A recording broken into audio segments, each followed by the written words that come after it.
తవ్వకం pending వల్ల 12 గ్రామాలు effect అవుతా ఉన్నాయి.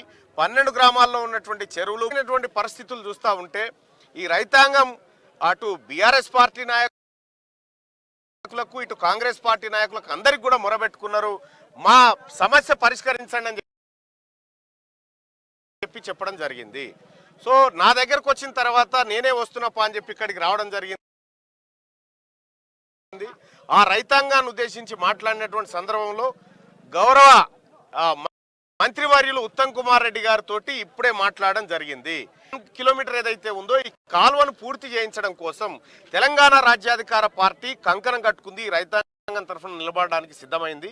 సో ఈ సమస్య పరిష్కారం కోసం అటు శాసన ప్రభుత్వం ఇప్పటికైనా త్వరితగతిన పనులు మలుస్తాను. తప్పకుండా నేనొక్కనిగా మంత్రిగా నేనొక్కనిగా ఎమ్మెల్సీగా కాకుండా ఈ రైతాంగాన్ని తీసుకొని వస్తా. ఈ రైతాంగం ఆకలి, ఇది రైతాంగం బాధ. ముందుగా రాష్ట్ర ప్రభుత్వానికి సూచనప్రాయంగా అభిప్రాయప్రాయంగా చెప్పడం జరుగుతూ ఉంది.